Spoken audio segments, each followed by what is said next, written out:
If you want it to be, it's meant to be, because you create your own reality. So don't put it off on somebody else.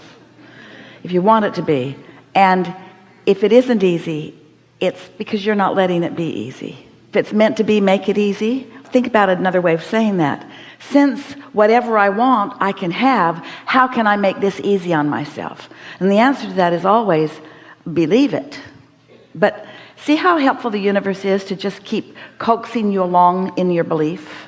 Isn't that a nice thing? What's difficult for me in what you're saying is I come from a 12-step program that led me to believe that if it's not easy, let it go. Surrender it. And so if you're fighting against something... But what is different in what we are saying to you? We're saying, let go of your resistance. And in the absence of resistance, there is ease. And then what you want does come easily. I must have a belief that what I want, I can't necessarily have. I don't know. Well, we think it's a good thing that you were saying, let it come easily. You're asking for ease. You want to give up struggle. But we want you to know that in the first segment of this day, we made a very strong case for the advantage of just giving up the struggle. There's just no reason for it. It's self-imposed every time, and it's you working against you. And once you get that, then things do get easier. One more thing. You've inspired us to say this. This is a really good thing. You're going to like this. So we talk a lot about the path of least resistance. And what we mean is your inner being knows where you stand in terms of manifestation and emotion, vibration, in relationship to everything you want, meaning everything that's in your vortex. Your inner being knows where you are in relationship to all of it. And your inner being knows the path of least resistance. So what that means is your inner being, in its complete, absolute love for you, takes into consideration every belief that you have that is in your way and still leads you around those beliefs to what you want. Don't you like knowing that? Your inner being isn't saying, clean it up and then we'll talk. Your inner being is saying, you are where you are, what you want is what you want, and with all of this in consideration, this is the path of least resistance. This is your path of least resistance or most allowance around your resistance, which is just fine. Feel that. So that means the more you can trust that your inner being knows where you want to be, and trust that your inner being knows where you are and isn't mad at you, and trust that your inner being knows where you are and isn't holding it against you, and so therefore isn't making it more difficult, that 100% of the time your inner being is making it as easy as you will let it be. But your inner being cannot believe for you. Your inner being can only know what your inner being knows. And in time, you can show yourself that you know it too. Okay, so this is a perfect segue to the question that since San Diego I've been wanting to ask. I'd like some clarity on my business. I have a business I've been working on for 3.5 years. And as much as I've enjoyed and really loved so many pieces of it, it's a dog treat business, but I love the photo shoots and the Instagram and all the pieces of it. The needle on the sales won't move. $500,000 has been put into this business, and the needle on the bags won't move. And I'm having a Kickstarter next month, which is my last idea to save this business that means so much to me, but I don't understand why I'm learning and I'm enjoying and I'm growing. But you see, you're not only doing that, you're doing both. You love this and you don't love that. You said some really powerful things to us about beliefs. Your belief is that the needle won't move.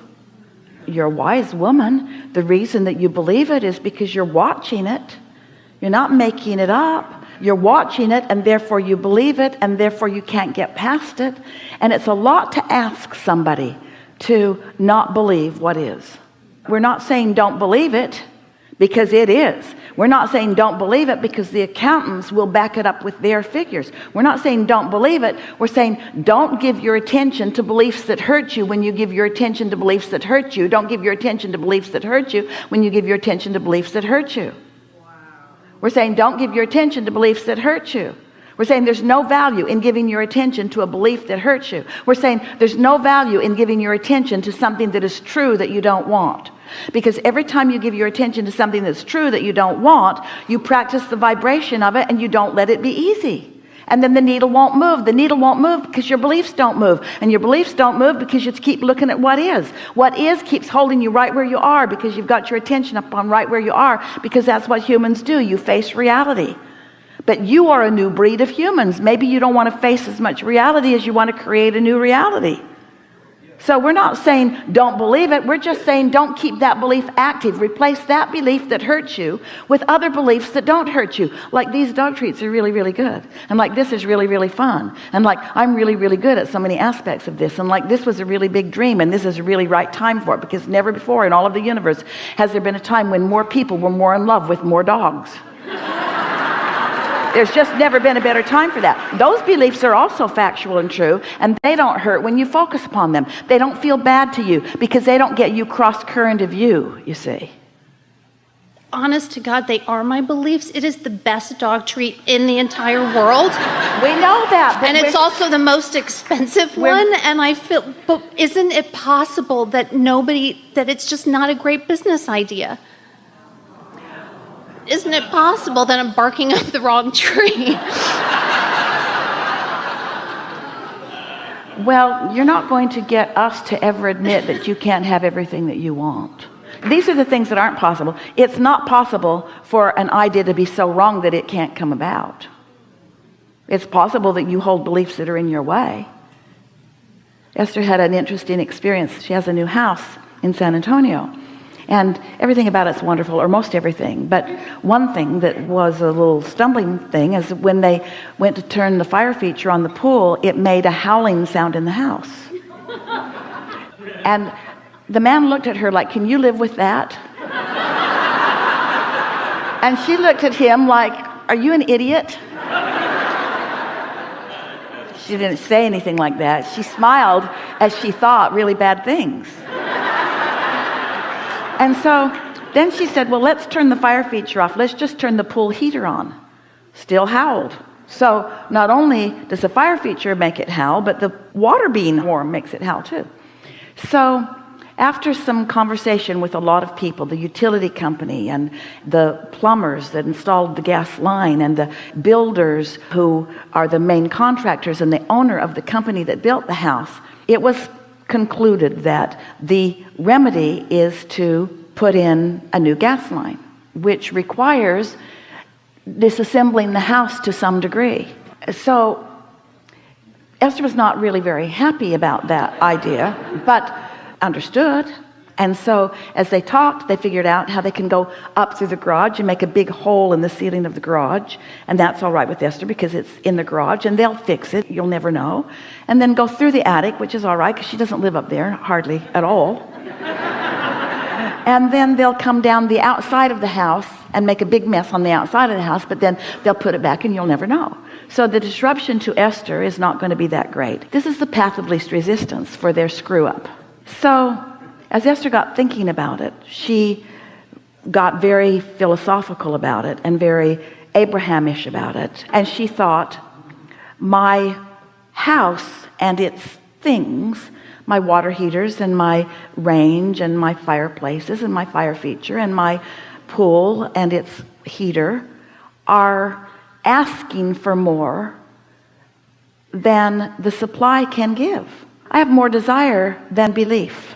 The fact that that pool, that house was asking for more than that system could provide. Esther doesn't take anything that happens in her life experience as just a funny fluke. She owns it all. She knows that something about that is information for her. I've got a bigger desire than I have a supply. Oh, where have I heard that before? As she thought back about all the conversations about open your valve, open your valve, open your valve, and let the energy that creates worlds flow through.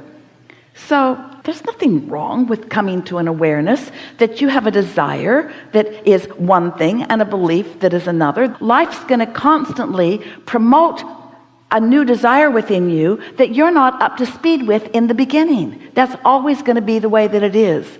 But when you give up or try, you can't do it. What you said is it possible that I should let this desire go? No, that's never the answer. Get more gas. Get more gas. Do whatever it takes to get bigger pipes. Do whatever it takes to get a bigger belief. Do whatever it takes to improve the flow. Because hear what the other alternative is. The other alternative is such shortage consciousness that it cannot abide in your vibration. Such shortage consciousness that, is it possible that I'm wanting more than the universe is willing to provide for me? No, never. That's why you were born into this physical experience, to ask for more and more and more and more and more. You are out here on the leading edge to ask of the universe, to demand of the universe, to expect of the universe that it can deliver as much fuel as is needed for the desires that this time-space reality can produce in you. You see?